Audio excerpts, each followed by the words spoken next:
Pero sí hay ayudas, por ejemplo, del 3,5%, Ok. como un FHA que te da ese 3,5%. Hay programas de ayuda que te dan el 5% de lo que tú estás comprando. Y también hay grants. Amigos, bienvenidos a mi podcast una vez más en Tony Flores Oficial. Hoy vamos a tener un tema que en realidad es importante para toda la comunidad. Trata del mercado hipotecario. Vamos a hablar de intereses, de precios y de ayudas que necesita la gente. ¿Quién en realidad podría hacer varias cosas con su propiedad en este momento? Para eso tengo un gran invitado. Tengo a Alex Lemos. Alex, ¿cómo estás? Bien, Tony, gusto de estar contigo, gracias por la invitación y pues gusto de tener estar en este canal para poder informar a nuestra gente. Gracias, Alex, y te agradezco que hayas venido porque hay muchas preguntas acerca de lo que está pasando en el ambiente hipotecario, ¿no? Más que Claro, nada. sí. Ha hablado el gobierno que van a bajar los intereses, ha hablado el gobierno que van a hacer las casas más accesibles. Se están diciendo muchas cosas, pero por eso te invitamos hoy porque queremos saber en realidad qué está pasando. Hay mucha gente que tiene casa y tiene una plusvalía tremenda y hay mucha gente que quiere comprar y no saben a dónde ir. ¿Qué nos traes, Alex? Mira, ahora sí que, como tú lo mencionas, hay muchas cosas que se dicen y pues muchas veces la gente por no informarse o no tener la información adecuada comienza a especular y por eso cambian sus planes, ¿no? Pero en realidad siempre es importante, como le digo a las personas, saber cuál es su situación personal. No se base en las noticias, no se base en lo que le diga el compadre, no se base quizá incluso con lo que le dice el primer experto con el que se topa, porque puede ser una persona que no tenga la suficiente experiencia y no le pudo haber dado el consejo adecuado. Totalmente. Entonces, para ello la información es sumamente importante. ¿Por qué razón? Porque pues eso te puede dar quizá, te puede llevar a una persona, un equipo, una oficina que te puede tener la experiencia de poderte ofrecerte muchas opciones, ¿no? Entonces, todo esto lo que se escucha, por ejemplo, comenzando con lo primero que dijiste, es lo que dice el gobierno, que el gobierno dice, ok, vamos a bajar los intereses, pero por otro lado miramos que las tarifas, por ejemplo, comienzan a impulsar y que todo va a estar más caro, que se escucha que de una recesión mucha gente se asusta, guarda el dinero, lo saca del banco, entonces todo ese tipo de cosas que muchas veces se menciona, pero que no significa que probablemente ya esté pasando o que pueda pasar, Exacto. ¿no? Entonces siempre le digo a las personas, precalifíquese, vea su información, sepa cuál es su escenario, qué es lo que usted tiene y cómo, por ejemplo, puede ser su situación al momento de precalificarse. Hay que ver cómo está su crédito, hay que ver cómo está su ingreso, si tiene o no tiene down payment, para que de esa forma usted se pueda preparar. Si está listo, perfecto, puede comenzar a ver casas, puede comenzar a refinanciar, sacar una línea de crédito. Y si no le está, ¿qué es lo que tenemos que hacer para llegar a ese punto? ¿No? Entonces es bien importante saber tu información, tus detalles. Por ejemplo, el día de hoy, un reporte que la inflación, por ejemplo, bajó, eso hace que los intereses de casas bajen porque los intereses están muy relacionados con la inflación. La inflación baja, los intereses bajan. Entonces, las tarifas, por ejemplo, las tarifas, todo eso lo que el presidente había hablado, crea inestabilidad. Entonces, baja el mercado de los stocks, sube el mercado de los bonds, que es lo que controla los intereses. Entonces, por eso ha habido ese ajuste que muy drástico en los últimos días. Había bajado mucho el interés, entran las tarifas, subieron los intereses, pero no es un cambio tan drástico como para decir, oh, estaba de un 5 y ahora va a estar un 8. No, regularmente estaba un 5,5, subió a un 5,8, 5,7. Eso no es tan drástico el cambio. Fijo. También. Fijo por 30 años, correcto. Entonces, todo ese tipo de cosas que un experto te puede guiar, pero un experto que sabe realmente cómo se va moviendo el asunto, ¿no? Entonces, para poderte dar el mejor de los casos y guiarte en el proceso. Ahora, esto que mencionaste de un experto, tienes muchísima razón. Ahorita he visto a mucha gente que se está metiendo en la industria, pero no tienen la capacidad, ni el conocimiento, ni los años que tú tienes. Háblanos un poquito de ti, Alex. ¿Cuántos años tienes ya en la industria de préstamos hipotecarios? Mira, yo tengo desde el 2005 aproximadamente. Ya 20 años. Ya 20 años, Wow. porque comencé en ese entonces como un agente de real estate. Sí. Saqué mi licencia del real estate, comencé viendo casas. En aquel entonces se podían hacer préstamos y real Las dos estate a cosas, la misma vez. sí. Y me fui guiando, o me gustó más lo que viene siendo los préstamos. So me fui enfocando más en los préstamos. Ya luego las leyes cambiaron, nos obligaron a sacar una licencia, ya saqué la licencia de prestamista, entonces Sí. aún conservo las dos licencias, pero una la tengo en realidad sin uso, pero la de préstamos es la que ejerzo y he ejercido desde hace muchos años, entonces pues la experiencia de haber pasado por la recesión del Eso te iba a 2008, preguntar, sí. luego todos los cambios del 2008 al 2013, luego, por ejemplo, el COVID, ¿no? El COVID Sí, no fue una recesión, fue de hecho un acontecimiento que nunca había pasado. claro. Solo no se sabía qué iba a pasar con el mercado, los intereses, las casas, los precios y pasar por ese bache, ¿no? Ujú. Entonces, ahorita con todo esto que está pasando, el cambio de presidente, cosas buenas, cosas malas, entonces, digámosle que pasar por todos esos baches te ayuda a, de cierta forma, saber cómo enfrentar cada situación, ¿no? Y darle el consejo al cliente para que el cliente pueda tener a una persona que le puede decir, mire, yo pasé por esto, yo perdí casas, mejoré, perdí mi crédito, lo mejoré, ahora, y tuve que hacer esto para volver a estar en el punto de volver a tener casa, Claro, tener equity. Entonces, guiar a la persona más que todo en experiencia propia, ¿no? sí. Entonces, es algo bien importante porque hay probablemente quizá personas, no lo digo en mal punto, pero un vendedor, por ejemplo, que te puede decir, compré casa, que es la mejor inversión y tal vez ni él la tiene, ¿no? Claro. Entonces, es importante saber tener la experiencia de que guiar a una persona en decirle, ok, mire, este es el proceso, ¿no? Porque yo Sí. lo caminé. Entonces, en esa parte, pues ya son varios años y pues el ir acumulando todas esas experiencias, que cada caso es un caso diferente. Entonces, Totalmente. cuando eres, por ejemplo, primerizo, pues vas cometiendo errores y Ujú. esos errores son los que te enseñan a ser mejor y a evitar que cometas el mismo error con otro cliente. Sí, porque un error en un préstamo hipotecario te puede costar completamente El caro, depósito ¿no? al cliente. Imagínate. Ujú, O sea, si una persona, va a comprar una casa, por ujú, ejemplo, pone su depósito, que le digan: "¿Sabes qué? Pon $5,000 de depósito para amarrar la casa". ujú. Y si algo sale mal con el préstamo y la persona ya no califica, podría perder ese dinero. Fíjate, estamos hablando de 5,000, a veces son depósitos de 20, Oh, 25, wow. 30,000 dólares. Y por ejemplo, en esa parte, el cliente tiene que tener, el cliente confía, ¿no? Pero no Sí, sabe en realidad cómo, la experiencia y el proceso. claro. Entonces, uno como prestamista tiene esa responsabilidad de Sí, decir, ¿sabes qué? Primero calificas. ¿Y sí. a cuánto calificas, no? Pues tú Ujú. vas a comenzar a ver casas, meter ofertas, pero en realidad vas a tener esa confianza de decir, no, pues él sabe lo que hace, voy a ver casas a 500, 600, 700 y luego no, ¿sabes qué? Siempre no, calificas a 400. Sí, Entonces, ese es el primer fallo, ¿no? sí. Pero vamos a poner que entras en escrow, ya entras Ujú. en una transacción, pones un depósito. Ese depósito es tu dinero, es Claro. parte de lo que vas a necesitar para cerrar. Ujú. Tienes 17 días para protegerlo y en esos 17 días haces tus inspecciones, tu evaluación, tienes tu aprobación, pero llega un punto en el cual tienes que remover una cláusula que protege tu depósito, ¿Qué son las contingencias, las no? contingencias, y ahí es donde tú dices, ¿sabes qué? Si cancelo, ya no vas a poder agarrar tu depósito de Wow, vuelta, okey. pero es una parte importante porque tienes la aprobación. Ujú. Y si tu prestamista no revisó algo que se le pasó, porque hay miles de cosas que pueden pasar en una Claro. transacción, que el ingreso, que el depósito, que tu crédito, que la propiedad. Y si algo se pasó, entonces, y no te aprueban el préstamo, ya removiste eso, ahí es donde vienen los problemas. Wow. Entonces, esa parte es sumamente importante de tener a ese equipo, a esa persona que sea confiable, que tenga la Ujú. experiencia y que pues te pueda guiar en el mayor de los casos porque es tu dinero. No, y tienes toda la razón. Vamos por partes. Vamos a decir que una persona quiere comprar casa en Ujú, este momento y dice: "¿Sabes qué? Voy a ir con Alex, voy ujú. con Alex Lemus, voy contigo". ¿Qué pasos vamos a seguir primero para yo ver una casa? Primero vas a establecer el préstamo, ¿no? Para ver cuánto Correcto. califica la persona. Pero, ¿qué Ujú. implica eso, Alex? A ver, paso a paso, ¿qué implica? ¿Qué haces? Mira, la precalificación, que es el primer paso, Ujú. ¿no?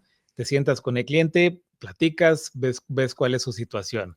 Si es una persona que trabaja en una compañía, sabes que le vas a pedir W2, vas a pedirle talones de cheque, estados de cuenta del banco, vas a correr un crédito. Esa es la parte, por ejemplo, para los W2, personas que trabajan en una compañía. Sí, Luego tienes, por ejemplo, en ese programa, tú sabes que vas a entrar en un FHA, primeros compradores, 3,5%. Van a haber programas de ayuda que te van a ayudar con el 0%. Y luego hablaremos de sí, sí, grants sí, que te van a dar más dinero. claro. Tenemos los convencionales. ¿Cuáles son esas? Personas que trabajan por su cuenta. ¿Sabes qué? Tengo un negocio, solamente puedo hacer ingresos altos en un año, o por ejemplo, tengo mi negocio y tengo depósitos altos, o tengo un negocio y tengo un down payment elevado. Entonces, ahí ya tú, por ejemplo, tu mente se va abriendo a otros programas. Puede ser un convencional con el 5%, Ok. pueden ser, por ejemplo, un 10% con estado de cuenta del banco. Eso es el depósito, el Ese es el enganche. depósito, el enganche. Puede ser un profit and loss con el 15%, donde no muestras ni taxes ni tus estados de cuenta del banco, solamente un papel, si tienes el 15% y con eso calificas. Porque Entonces, entre más tengas, más se amarra la persona a decir, bueno, esto va en serio, ¿no? exacto. Entonces, Ok. date cuenta de que ya de ahí te vas guiando y ¿sabes qué, Alex? Tengo solamente el dinero en el banco y no hago taxes, no tengo nada. Puedes utilizar un programa que con el 20% puedes utilizar tus depósitos como parte de ingresos. Entonces, hay muchos programas. Sí. En realidad, en la precalificación es donde determinamos a cuánto calificas, cuál es tu interés, cuál es tu pago, cuánto dinero vas a necesitar para llevar a cabo esa compra. ¿Necesitas primero la guía de un agente de bienes y raíces para que te diga en dónde quiere comprar la persona o tú calificas a una persona para que la persona decida dónde puede comprar, Alex? Si el primer paso, regularmente muchas personas son contactados inicialmente por un agente de real estate, Ok. porque el agente de real estate tuvo un open house o te contactó, te gustó una casa y tú lo llamas y ya esa gente te dice, vamos a precalificarlo. Sí. ¿Por qué razón? Porque ese agente quiere saber a cuánto calificas y si tienes todos esos requisitos, si tienes el crédito, si tienes el dinero, si tienes todas esas posibilidades. Entonces, ese agente te va a referir a un prestamista. O tú, si tú tienes un prestamista, tú puedes ir con tu prestamista. Tú lo eliges, no te lo pueden imponer. Entonces, ese prestamista te va a dar todas esos números. Sí. Y ya luego el expediente, por decirlo de alguna manera, regresa al agente de real estate, que es el que ya te va a decir, ok, Tony, calificas a 600,000.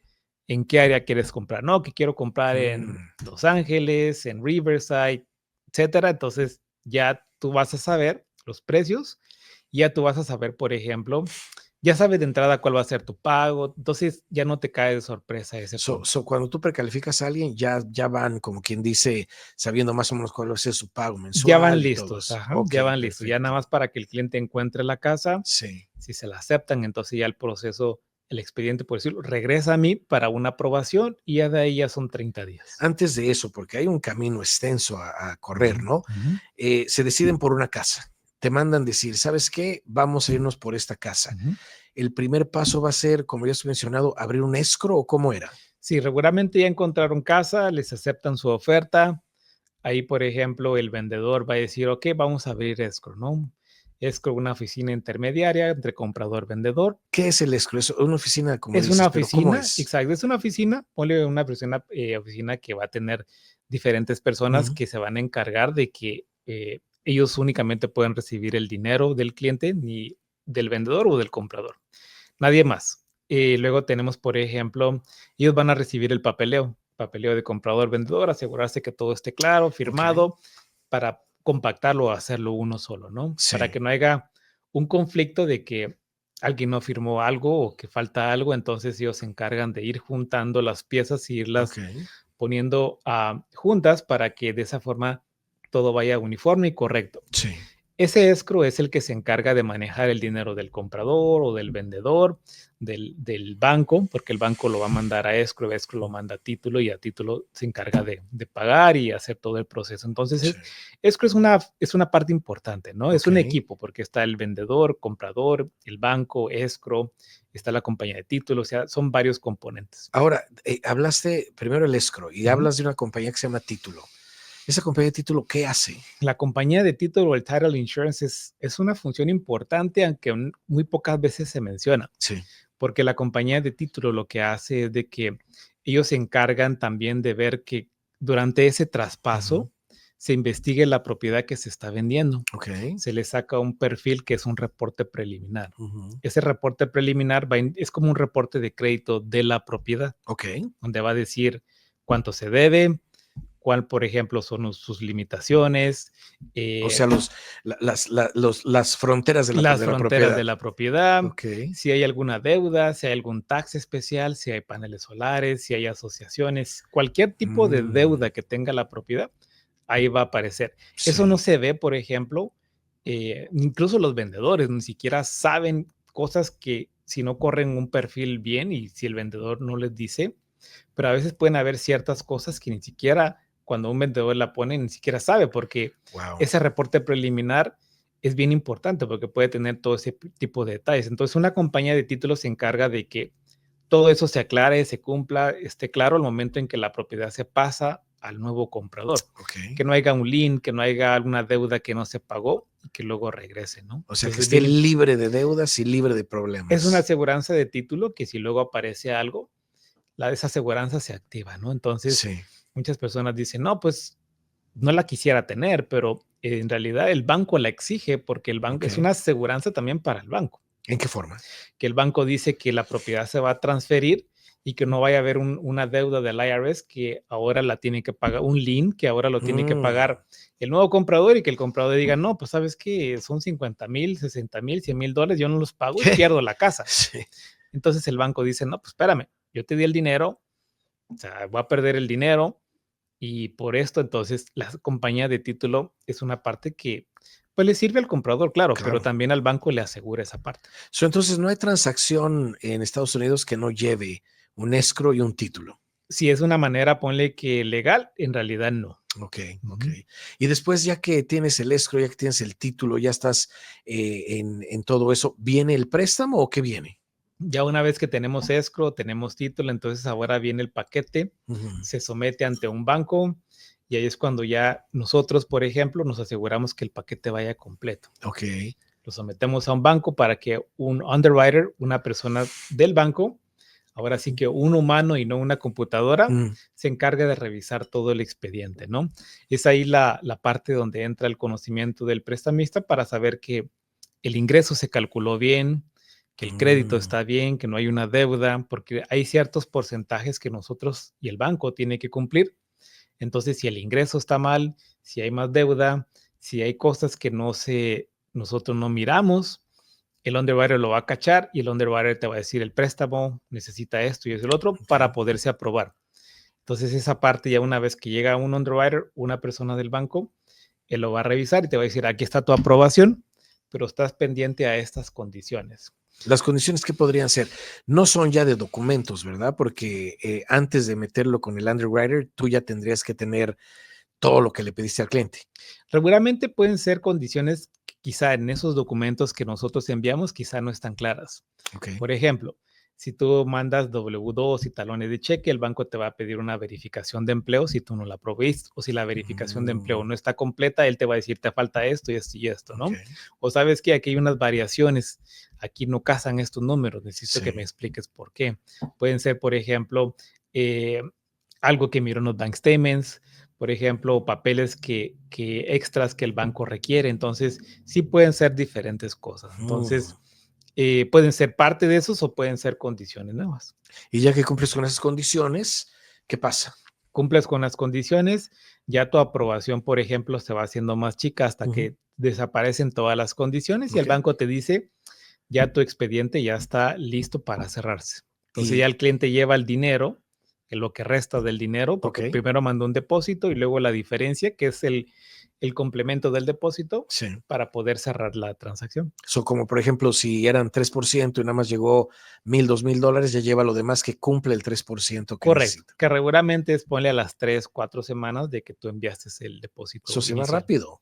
Sí, regularmente algunos casos se pueden ir hasta 21 días, 18 días, si el expediente o el cliente y la aprobación están limpios, ¿no? Ok. Entonces, limpios me refiero en el aspecto de que sabes que el cliente tiene un trabajo, W2, y aquí están sus W2, ha tenido un trabajo en 20 años, 5 años, 2 años, y no tuvo, hay personas que han tenido, trabajan para Unión y tienen diferentes, han tenido 15, 20 empleadores. Ok. Eso lo complica porque hay que ir con cada uno de ellos y verificar el empleo para verificar el tiempo, porque hay que verificar 2 años de experiencia laboral Corridos, de corriditos. corridos. Entonces, si son varios empleadores, eso toma mucho tiempo. Sí. Entonces, hay que, todo eso atrasa o alarga lo que es la aprobación y el cierre porque hay que verificar mucha información. Ahora, ¿el cliente atrasa la transacción si es que no se apuran dando los documentos o qué? ¿Se tienen que poner las pilas? Correcto, eso puede atrasar y si algo que se le dice al cliente al inicio, ¿no? Porque le Sí. digo, mire, estamos agarrando un préstamo que es para usted. Nosotros proveemos un servicio de poderle ayudar a agarrar ese préstamo. Ujú. Pero no lo podemos hacer sin su ayuda, porque el banco me va a pedir papeles y si usted no me los provee, yo no puedo avanzar y el proceso se va extendiendo. Claro. Entonces, hay clientes que, por ejemplo, perfecto, están al pie del cañón, te van a mandar la información. Rápido. Esos te ayudan a que el proceso se mueva rápido. Hay otros clientes que se tardan un poquito más. Hay otros clientes que van mandando quizá por pedazos lo que le pides y se molestan. Algunos dicen, ¿sabe qué? Pues dígale al banco que si me lo quiere dar, si está bien, si no, no lo quiero. Entonces, quizá le digo al cliente, mire, es un proceso, es una casa, es una meta que usted quiere tener. Entonces necesitamos de su ayuda, de su colaboración, porque la casa va a ser para usted. Nosotros pero ahí podrías decir tú, Alex, por ejemplo, bueno, si no me provee el documento y el banco lo requiere y usted quiere jugar de no mandarlo, ¿puede perder su depósito? Correcto, puede perder su depósito, entonces... Para también ponerle presión al cliente, ¿no? Porque pues, si se metieron en eso... Mucha gente lo entiende, mucha gente entiende porque tiene el deseo y la meta de tener su casa, ¿no? De cerrar pronto, Alex, cuando se cierra, ya quiero moverme. Entonces, mucha gente sí comprende. Hay gente que un poquito más dura. Más dura. Y, ¿Qué porcentaje le das a los que se tardan? ¿De un 100%? Un 10%. Un 10%, ya, no es mucho. Sí, no es mucho. La mayoría de la gente tiene el deseo de colaborar. Después de que te dan todo, ya tienes todo listo, ¿vienen documentos a firmar o qué pasa? Una vez que ya tienes todo limpio, todo aclarado, entonces ya le dices al cliente, ok, señor cliente, mire, estos son los documentos finales o un preámbulo de los documentos finales, porque el banco te va dando estimados en el proceso. Okay. Una parte importante es de que cuando uno comienza una compra, tú le dices al cliente, ok, señor cliente, este es un estimado. Sí. Yo pienso que el interés va a estar pago y los gastos de cierre estos. Pero puede variar porque es un estimado. Sí. Recuérdese que hay miles de cosas que pasan en una compra, que la evaluación llegó más baja, que llegaron reparaciones, que hubo cambios en el interés, en su crédito. Entonces pueden pasar muchas cosas y ese estimado puede variar. Entonces es importante que el cliente comprenda que ese es un estimado al momento en que comiences. Es como cuando va un constructor y te dice, ok, Tony, te voy a remodelar tu cocina. Si veo que todo está bien y se mira todo bien, pues te voy a cobrar tus $15,000, $10,000, ¿no? Comienza y ve que la plomería está mala, que la electricidad está mala, que hay mojo. Entonces te va a decir, ¿sabes qué? Te la puedo poner, pero pues al ratito se te va a arruinar, ¿no? Claro, Entonces, ¿qué decides? ¿Cambiar esto y cambiar lo otro? Si quieres que todo quede bien. Tú lo puedes hacer así. Entonces, tu estimado va a ir subiendo. Entonces, o el material sube, o tú dices, ¿sabes qué? No, pues me gustan los gabinetes de otro color, otro estilo, quiero luz, entonces te va a salir más caro, ¿no? Exacto. Entonces, el estimado en una casa es igual, puede subir, puede bajar, y esa es la parte que necesita el cliente entender, se le va indicando los cambios durante el proceso, ¿no? Entonces, si es más, si es menos, pero que el cliente entienda de que ese estimado no son los números finales, es solamente el inicio. Durante el proceso se van los finales, Alex? Regularmente al momento, antes de que el expediente se aclare para cierre. Ahí el banco nos manda lo que se llama un closing disclosure, que ese ya es el final. Ese ya es como los documentos van a salir. El banco me dice, presenta solo al cliente y dime si quieres algún cambio. Entonces ahí el cliente él sabe que, mire, estos son los números finales, este es el pago, el interés, su dinero. Regularmente esos números los tratamos de agarrar antes de que el cliente remueva la cláusula que le protege su depósito, ¿no? Porque no queremos que sea más y que el cliente piense que es menos. Sí. Entonces, esa parte se la presentamos antes de los 17 días para poder finalizar sin ningún problema y que luego que el cliente dio el luz verde, entonces ya salen los documentos que son los documentos finales. Lo que se le llama los loan docs. Los loan docs, eso ya vienen siendo los papeles a cómo van a ir prácticamente los 30 años que te van a quedar. Ahora, yo firmo esos loan docs. ¿Ya soy dueño de la casa o todavía me tengo que esperar? Los firmas, se regresan al banco, el banco lo revisa, entonces el banco te va a decir, manda el resto del depósito o del dinero, lo mandas, el escrow lo agarra, entonces el banco dice, perfecto, ya podemos finalizar, el banco cierra el expediente, manda el dinero, ya lo manda y ya prácticamente ya se finalizó el préstamo. Ahora viene el condado con título y escrow que se encargan de hacer lo que se llama el recording, que es cuando ya ellos cierran el expediente, se graban en el condado de que ya Tony Flores es el dueño de la casa y ya oficialmente ya es tu propiedad. Ya me pueden dar las llaves. Ya te pueden dar las llaves. Ahora, en el financiamiento, ¿el siguiente mes ya tengo el primer pago mensual? Regularmente comienza el pago, hay siempre es más de un mes. Más de un mes. Más de un mes. A veces puede ser un mes 10 días, un mes 5 días, un mes un día, o pueden ser un mes casi hasta 2 meses, dependiendo de cuándo Para mi cierras. primer pago. Correcto. Ándale. Oye, pues es un proceso arduo, pero muy bueno. Es un proceso largo, pero es un proceso que pues vale la pena para la gente porque es el sueño, ¿no? Totalmente. Ahora, hablando de, ya me explicaste todo ese proceso que mucha gente va a decir, wow, o sea, es algo que sí le quiero entrar porque es algo bonito también, ¿no? Pero ahora vamos hablando de lo que está en medio. Vamos hablando de los precios. Ahorita los precios están altísimos, Alex, y los intereses han estado fluctuando. ¿Le conviene a una persona comprar en este momento? Mira, buena pregunta. Yo siempre le digo al cliente que el real estate es local, ¿no? Ok. Porque lo que pasa aquí en Los Ángeles no va a pasar en Bakersfield o no va a pasar en California City o no va a pasar más allá, ¿no? Entonces, hay personas que me dicen, Alex, miré que le bajaron el precio a una casa, pero luego va a haber otra y hay 20 ofertas, y va a haber otra y hay 15 ofertas, y en otra le están pidiendo 10,000 más arriba del precio. Entonces, el real estate local y cada casa es totalmente diferente porque ahí viene la experiencia, ¿no? Una gente puede decirte, Tony, yo te vendo tu casa vale 500, te la voy a vender en 550 para que tú agarres 50,000 más. Pero puede que esa casa realmente valga 500. Sí. Puede que tú le dijiste al cliente, esta casa vale 500. No, mire, yo quiero más dinero. Ok, la vamos a listar para ver qué tal, pero si no nos llegan ofertas, vamos a tener que bajar el precio. Pues puede pasar eso, ¿no? Sí. No necesariamente que el mercado esté bajando. Entonces, esa es la parte que a veces las personas ven, pero que no comprenden qué hay detrás de, ¿no? Porque esa casa se pudo haber listado en el precio incorrecto. Ok, perfecto. Entonces, esa es la parte importante y es donde viene la evaluación, ¿no? La evaluación te va a decir si esa casa que tú estás comprando lo vale menos o vale más. ¿Quién paga la evaluación, Alex? ¿El banco? No, el cliente. ¿Cuál cliente? El cliente, ¿El comprador o el comprador? El comprador es el que paga la evaluación porque el cliente, el comprador es el que le interesa saber si está comprando al precio. El interesado. Y ahora cuando llega, vamos a decir, llega el appraisal, pero llega abajo. ¿Qué hace un vendedor si ya está metido con depósito y todo ahí en el escrow? Regularmente les toca negociar a los agentes para decir, ¿sabes qué? La casa vale menos por cualquier motivo. El banco no le va a dar más. Le va a llegar a lo que llegó en la evaluación. Entonces, es ahí donde negocian o bajan el precio o el vendedor le puede decir, no, el vendedor quiere el precio y ya él depende del comprador si quiere llevar eso extra, ¿no? Y si el comprador no quiere, ¿le regresan su dinero? Regularmente se cancela si están dentro de esas cláusulas que los contratos estipulan, ¿no? ¿Y si ya se pasaron esas cláusulas? Si ya se pasaron y se expiraron, entonces va a ser un poco difícil que el comprador quiera cancelar por ese motivo. Ok, pero no tienen que comprar al precio que dice el vendedor. No tiene que comprar a ese precio y se tiene que negociar. La mayoría de las veces se negocia y llegan a un acuerdo en decir, ¿sabes qué? Pues, ok, lo bajo. Compro mi casa ahorita y como están los intereses, ¿me queda un pago cómodo?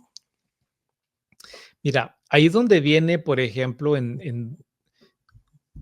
cuando decimos ponle cómodo, es ahí donde, por ejemplo, miramos el ingreso, ¿no? Porque si tú, por ejemplo, ganas 5,000 al mes, un pago de unos $4,000 va a ser muy difícil. Sí. Pero si tú son 3, 4 personas que entre los 4 ganan 15,000 y el pago les va a quedar de 4,500, probablemente puede ser cómodo porque es una tercera parte de lo que ganan. Ya ya juntos en bola, como decimos, pues ya es más cómodo el pago, ¿no? Entonces es ahí donde muchas personas se juntan porque muchas personas pueden hacer la diferencia, ¿no?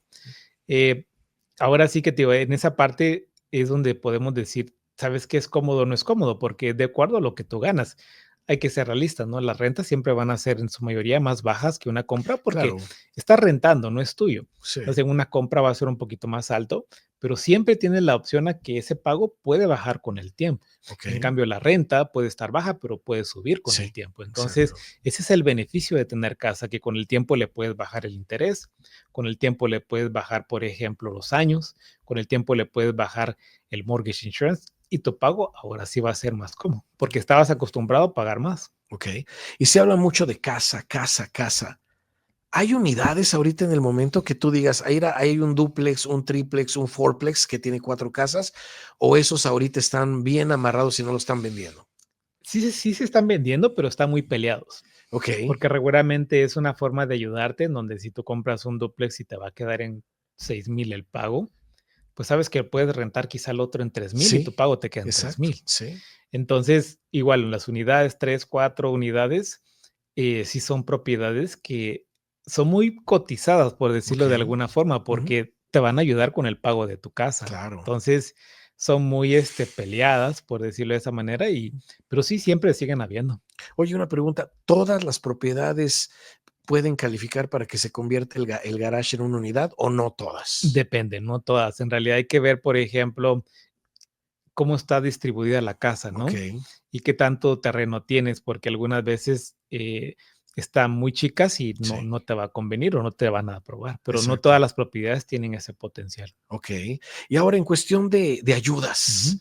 ¿qué ayudas hay, Alex, en este momento que la gente pudiera decir: "¿Sabes qué? Es que yo quiero entrar con el cero de enganche, o yo quiero que me paguen mis costos", o ¿qué ayudas hay ahorita? Mira, mucha gente se ha quedado quizá con, y eso lo piensan más las personas que vienen que tuvieron casa antes o que hicieron comprar casa en el 2005, 6, 7, Okey. 8, porque en aquel entonces los vendedores pagaban todo. Sí, pagaban todo.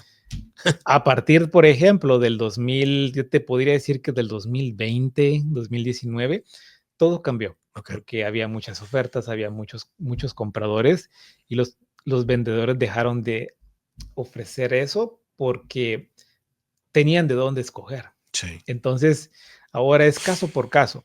No todos los vendedores ayudan con gastos de cierre y si te ayudan puede variar. Ujú. Entonces, muy importante. No, es que escuché que los vendedores lo pagan. No, los Sí, vendedores pagan sus gastos, exacto. pero usted como comprador tiene sus gastos. Ujú. Entonces, el vendedor puede pagar los de él, pero no necesariamente tiene que pagar lo suyo. Eso se va a negociar. Okey, Pero sí hay ayudas, por ejemplo, del 3,5%, okey. como un FHA que te da ese 3,5%. Hay programas de ayuda que te dan el 5% Ujú. de lo que tú estás comprando. Y también hay grants o ayudas de las ciudades donde cada una es diferente. Algunas ciudades te pueden ayudar con 10, 15, Oh, wow. $20,000. Okey. Por ejemplo, como la ciudad de Norwalk, que te da hasta el 40% de lo que tú estás comprando. Por ejemplo, si tú Cómo? A compras ver. una casa de 500,000, Sí. ellos te pueden dar por lo general el 40%, que son hasta $200,000 para tu compra o tu depósito. Entonces te queda un préstamo de $300,000. Sí. Esos $200,000 por lo general es un grant donde hay interés, pero no te lo cobran mensual, sino que se va acumulando. Okey.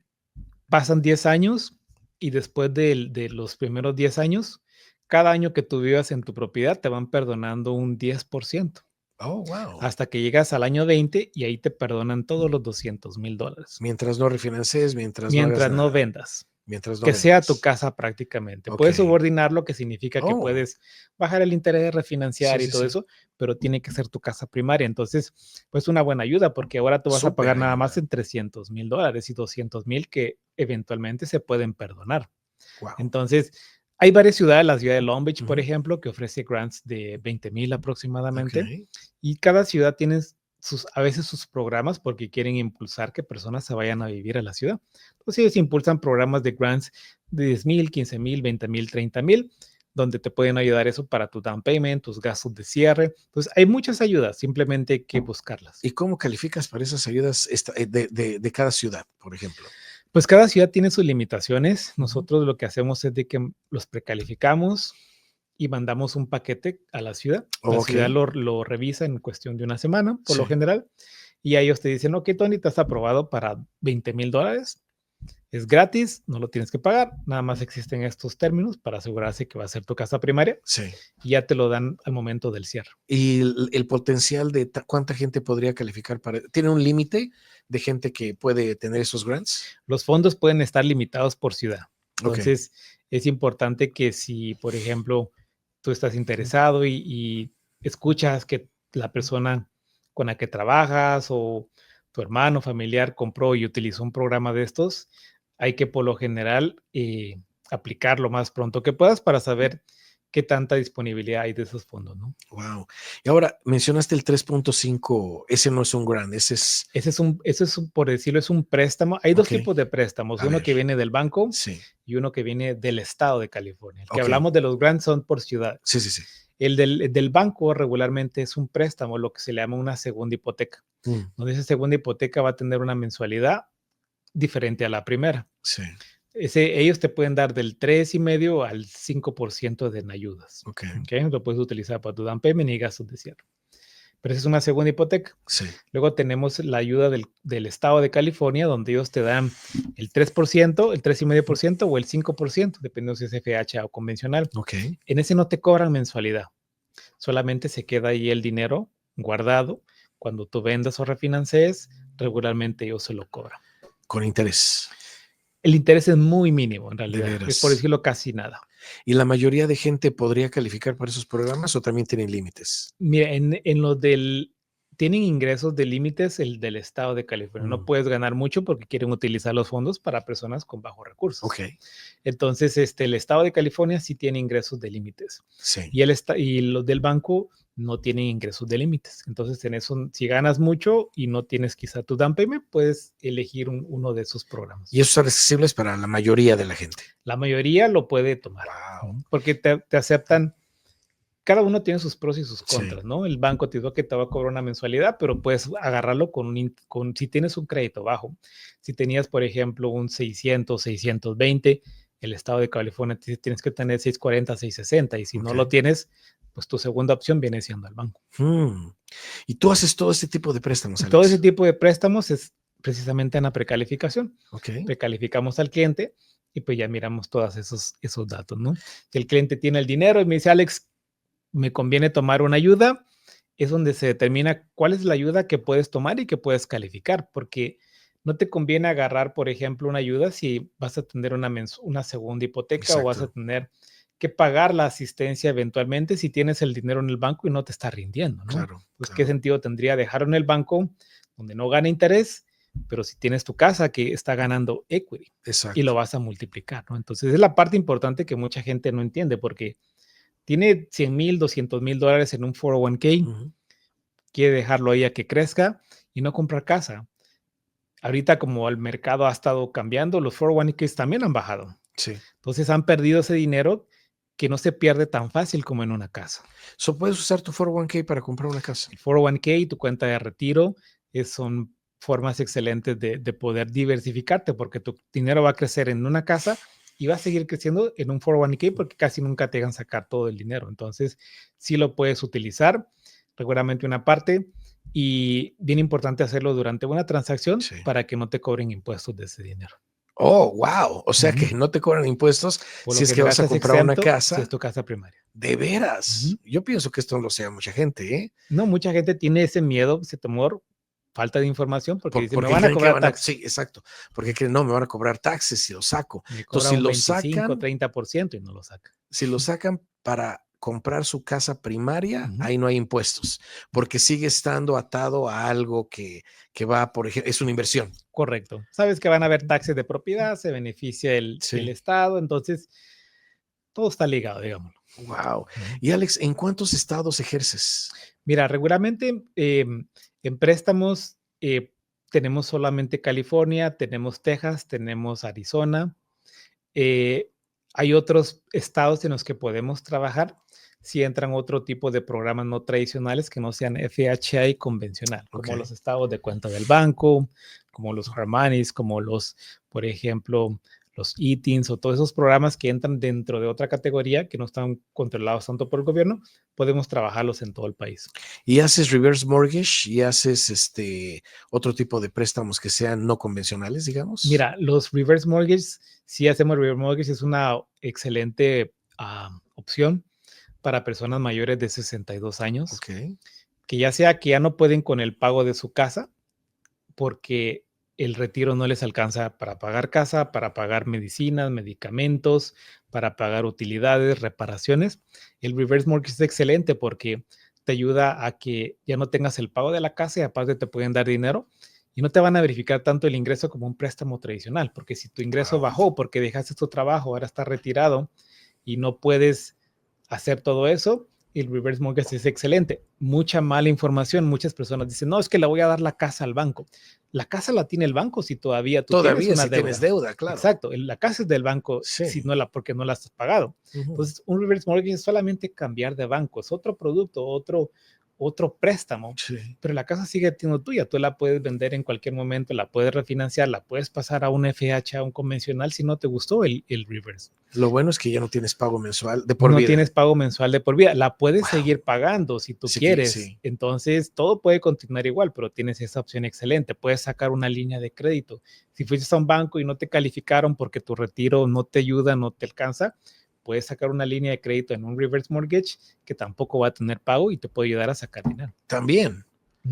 ¿Qué te parece, Alex, si en el próximo programa que tenemos invitados, si nos permites, hablamos del reverse mortgage y hablamos de ese segundo préstamo que me dices que no hay pago? Sí. Podemos hablar del reverse mortgage, podemos hablar del pago, podemos hablar de ITINs, las opciones de los ITINs, porque hay programas con ITINs al 5%, con un interés de un 4.75%. Entonces, sorpresa. ¿Sí puede una persona con ITIN comprar todavía? Todavía, Tony. Eso.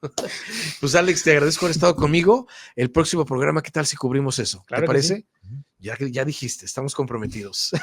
Claro. Amigos, ya vieron esta información tan importante que tuvimos hoy. Espero que hayas aprendido muchísimo, de principio a fin. No dejamos nada fuera.